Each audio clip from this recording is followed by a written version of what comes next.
Panorama group, जो सोचता है वो करता है। आपके अपने सपनों का आशियाना। नमस्कार, आप देख रहे हैं सिटी पोस्ट लाइव। मैं हूं सृष्टि राज। बिहार विधानसभा चुनाव 2025 में एनडीए की बड़ी जीत के बाद पशुपति कुमार पारस ने पहले गठबंधन को और फिर अपने भतीजे चिराग पासवान को व्यक्तिगत बधाई देकर राजनीति में नया संकेत दे दिया है। कई साल से जारी चाचा भतीजे की खींचतान के बाद यह ट्वीट चर्चा का विषय बन गया है।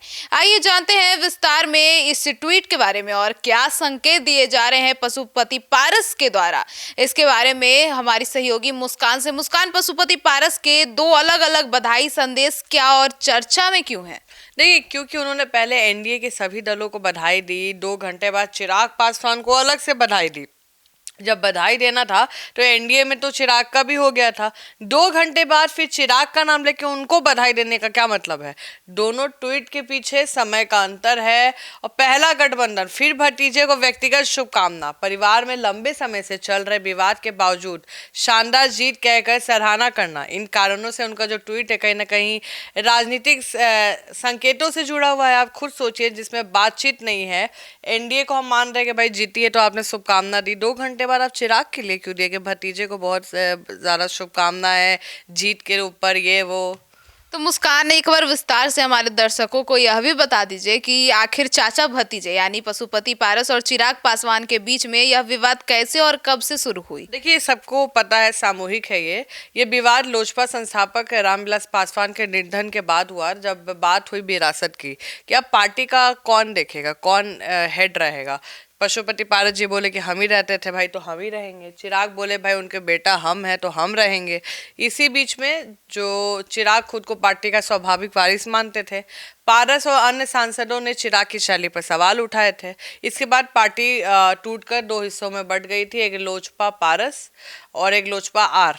और मतलब लोजपा जो है वो पारस जी के पास है और जो लोजपा आर है वो चिराग अपने पास रखे हैं। मतलब लोजपा, आपको पता होगा, लोक जनशक्ति पार्टी रामविलास। और आपको बता दें, विवाद परिवार और बिहार की राजनीति दोनों में लंबे समय तक असर डालता रहा है।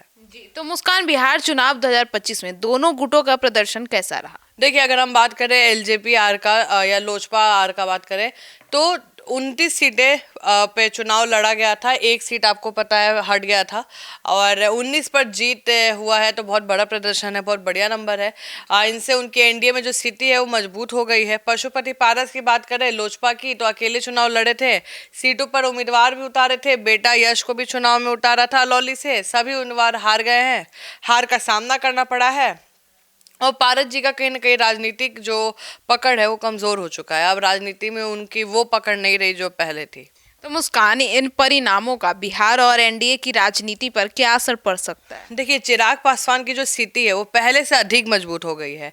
एनडीए में अगले यादव पासवान नेतृत्व के रूप में उनकी भूमिका अहम हो गई है। पारस की राजनीति अगर बात करें तो प्रासंगिकता ही कम हो गई है, लोग दिखते नहीं हैं, उनका सपोर्ट करना छोड़ दिए हैं। पारिवारिक विवाद का असर दलों की रणनीति, सीट बंटवारे और भविष्य के गठबंधन पर भी पड़ेगा। तो चिराग के लगातार अच्छे प्रदर्शन से पासवान वोट बैंक उनकी पकड़ पक्की होती जा रही है और कहीं ना कहीं अब लोगों ने भी चिराग पासवान को अपना नेता मान लिया है। तो मतलब मुस्कान, आपने यह सब कुछ बताया। अब मतलब पशुपति पारस की ओर से चिराग पासवान को दी गई यह व्यक्तिगत बधाई कई राजनीतिक संकेत छोड़ती है। चुनावी नतीजों ने दिखा दिया कि बिहार की राजनीति में पासवान परिवार की भूमिका अभी भी महत्वपूर्ण है। बस शक्ति संतुलन और अब एक तरफ तेजी से झुकता दिखाई दे रहा है। अब पशुपति पारस को लेकर आपकी क्या राय है और उनके इस ट्वीट को लेकर आप क्या सोचते हैं? कमेंट सेक्शन में जरूर बताइएगा। आपको भी लगता है कि पशुपति पारस अब अपने भतीजे के साथ जुड़ना चाह रहे हैं, एनडीए में जाना चाह रहे हैं? तो जरूर हमें बताएं। धन्यवाद।